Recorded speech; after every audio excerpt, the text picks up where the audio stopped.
గాంధీ భవన్కు మంత్రులు దూరమయ్యారా? ప్రజా సమస్యల పరిష్కారానికి మినిస్టర్లు ఇంట్రెస్ట్ చూపడం లేదా?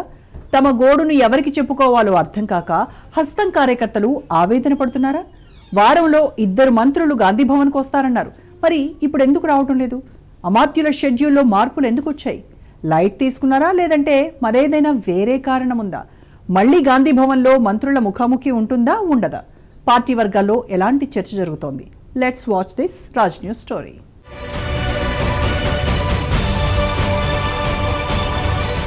ప్రజాపాలనలో ప్రజల సమస్యలు తెలుసుకోవాలి, ప్రజలకు దగ్గర కావాలి, ప్రజల సమస్యలను పరిష్కరించాలనే లక్ష్యంతో మంత్రులతో ముఖాముఖి కార్యక్రమాన్ని చేపట్టారు. సచివాలయంలో మంత్రులు తమ డిపార్ట్మెంటు పనులతో బిజీగా ఉంటారు. కాబట్టి ప్రజలు సచివాలయానికి వెళ్లినా మంత్రులు పెద్దగా కలిసే అవకాశం ఉండదు, సమస్యలు తెలుసుకునే ఛాన్సు ఉండదు. కాబట్టి మంత్రుల్ని కలిసే వెసులుబాటు ఉండాలి, ప్రజల సాధక బాధకాలు చెప్పుకునే సౌలభ్యం ఉండాలనే ఉద్దేశంతో గాంధీ భవన్లో వారానికి 2 మంత్రుల చొప్పున ముఖాముఖి కార్యక్రమాన్ని రూపొందించారు. గాంధీ భవన్కు మంత్రులొస్తే ప్రజా సమస్యలు చెప్పుకోవచ్చనే ఉద్దేశంతో ఈ కార్యక్రమాన్ని పిసిసి అధ్యక్షుడు మహేష్ కుమార్ గౌడ్ ప్రకటించారు.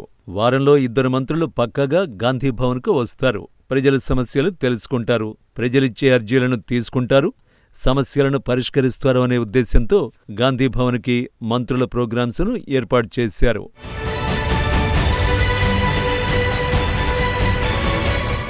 వారంలో ప్రతి బుధవారం, శుక్రవారం గాంధీ భవన్లో మంత్రులతో ముఖాముఖి కార్యక్రమానికి షెడ్యూల్ కూడా ఖరారు చేశారు. అయితే కొన్ని వారానికి 2 చొప్పున మంత్రులు వచ్చారు. ప్రజల సమస్యలను విన్నారు, ప్రజలిచ్చిన అర్జీలను తీసుకున్నారు. సంబంధిత అధికారులకు, అదేవిధంగా జిల్లా కలెక్టర్లతోనూ మాట్లాడి సమస్యలను పరిష్కరించడానికి మార్గం సుగమం చేశారు. అయితే మొదట్లో వారానికి 2 మంత్రులు వచ్చేవారు. అది కాస్త తర్వాత వారానికి ఒకే మంత్రి వచ్చే విధంగా కుదించారు. అయితే మంత్రులొచ్చే సమయంలో గాంధీభవన్కు పెద్ద ఎత్తున ప్రజలు చేరుకుని తమ సమస్యలను మంత్రులకు చెప్పుకునేవారు. మంత్రులు సంబంధిత అధికారులతో మాట్లాడి సమస్య పరిష్కారమయ్యే విధంగా చొరవ తీసుకునేవారు. గాంధీభవన్కు వెళితే సమస్యలు పరిష్కారమవుతాయనే ప్రజల్లో చర్చ జరగడంతో మంత్రుల షెడ్యూల్ ఉన్న రోజు గాంధీభవన్కు పెద్ద ఎత్తున జనాలు వచ్చేవారు.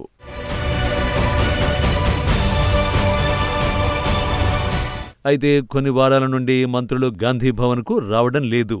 పిసిసి అధ్యక్షుడు కూడా మంత్రులను గాంధీభవన్కు తీసుకొచ్చే అంశంపై సీరియస్గా దృష్టి పెట్టడం లేదనే చర్చ జరుగుతోంది.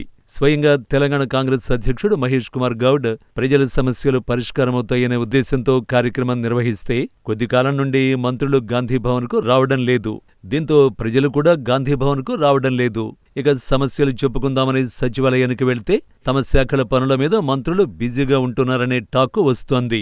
అంతేకాకుండా సమస్యలు చెప్పుకుందామని సచివాలయానికి వెళ్లిన సమయంలో సంబంధిత మంత్రులు అందుబాటులో ఉండడం లేదనే చర్చ జరుగుతోంది. కొన్ని సందర్భాల్లో మంత్రులు ఉన్నా మంత్రుల సిబ్బంది కలవనివ్వకుండా అడ్డుకుంటున్నారనే టాక్ వినిపిస్తోంది.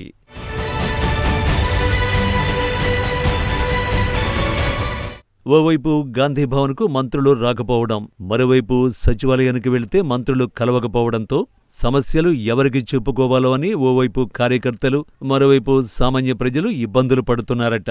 పిసిసి అధ్యక్షుడు మహేష్ కుమార్ గౌడ్ మరోసారి చొరవ తీసుకుని రెగ్యులర్గా వారానికి 2 రోజులు గాంధీభవన్కు మంత్రులు వచ్చేలాగా చూస్తే సమస్యలు పరిష్కారమవుతాయని పార్టీ వర్గాలు అంటున్నాయి. అంతేకాకుండా నెలకొకసారి ముఖ్యమంత్రి రేవంత్ రెడ్డి గాంధీభవన్కు వచ్చేలాగా మహేష్ కుమార్ గౌడ్ చొరవ చూపితే ప్రజా సమస్యలు వేగవంతంగా పరిష్కారమవుతాయని రాజకీయ వర్గాల్లో కూడా టాక్ వినిపిస్తోంది.